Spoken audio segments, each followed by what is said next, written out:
Welcome to this explainer, where we're on a mission to find the perfect, compact brush.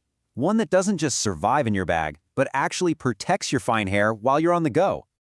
Okay, let's just dive right into this, because this quote from Ed Shears at hairbrushy.com is just so real. I mean, who hasn't had that moment, right? You open your bag and your favorite brush is completely destroyed. It's time for a better way. But here's the thing. This is about so much more than just a busted brush. For anyone out there with fine hair, you know the stakes are way, way higher. The wrong travel tool isn't just an inconvenience, it can be a full-on hair disaster. And I love this definition because it just nails it, doesn't it? It perfectly captures both sides of the coin with fine hair. It's absolutely beautiful and delicate, but wow, it is so vulnerable to damage. You see, a cheap, poorly designed brush is basically your hair's worst enemy on the road. It's not just sitting there, it's actively causing breakage, whipping up that awful static that ruins your style, and just crushing any volume you worked so hard to get. So what are we actually looking for? Well, the most important thing to remember is that a great travel brush isn't just about being small. It's got to have these specific features: really gentle bristles, a cushioned base that bends to prevent pulling, a hinge that's actually built to last, and, this is a big one, some kind of cover to keep it clean. All right, let's get to the good stuff. Let's see which brushes actually made the cut after Ed Shears put them through some serious real-world road tests for 2025. Kicking things off, we have a tool that is an absolute legend for its reliability and its almost magical ability to detangle without ripping your hair out. And you can see its strengths right here. It's fantastic for smoothing out hair without creating static. And that snap-on lid, a total game changer. No more pulling dust bunnies and lint out of the bristles when you fish it out of your bag. I mean, you just have to love this analogy from Ed. It tells you everything you need to know, right? It's not flashy, it's not trying to be something it's not. It just works every single time.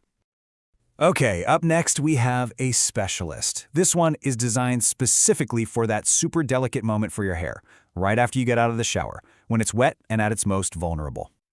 So what makes this one special? Well, it's all about those unique IntelliFlex bristles that just glide through wet hair without snagging. And you gotta love the handy little mirror that's tucked inside. Super useful. But, and this is a big but, Ed has a really important warning here. See that rubber pad with the bristles? It's glued in, and that's the brush's weak spot. So definitely resist the urge to constantly flip it open and closed. All right, so for our third contender, we're throwing a bit of a curveball because it's not even a brush. Instead, it's a tool that Ed Shears calls a godsend for those quick midday touch-ups.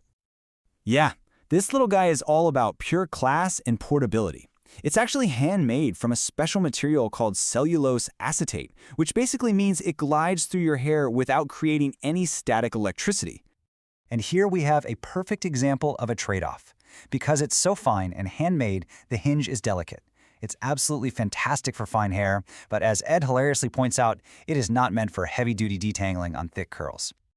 And last but not least, we've got the budget-friendly hero of the group. According to the source, this one performs way better than you'd expect for its super low price.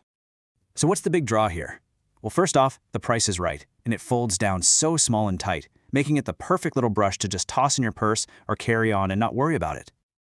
Okay, you're going to want to listen to this tip from Ed because it is both funny and, honestly, pretty essential. The plastic cushion can have a really strong chemical smell right out of the package. So do yourself a favor and let it air out for a day or two before packing. Okay, so we've got 4 awesome but very different options. The big question is, how in the world do you choose the right one for you, for your hair, and for the way you travel? Well, this little chart right here is your secret weapon. It breaks down the trade-offs perfectly. Are you all about reliability and keeping your brush clean? Go for the Tangle Teezer. Need something gentle for wet hair? The wet brush is your friend. Want something tiny and elegant? Can't come. Or do you just need something cheap and compact? Conair's got you covered. And hey, it's not just about the tool you buy. The source also gives us these 3 pro tips that will make a huge difference. Remember to always brush from the ends up, maybe pack a small mist to fight static, and if you can, find a brush that works on both wet and dry hair. And really, this is what it all boils down to. This is the big takeaway from Ed Shears. For anyone with fine hair, your travel brush isn't some minor detail you can ignore. It is an absolutely essential part of your hair care routine. So I'll leave you with this final thought. This one question that really puts it all into perspective. You spend time folding your clothes to protect them, right? So, Are you putting that same care into protecting your hair when you travel? It's definitely something to think about.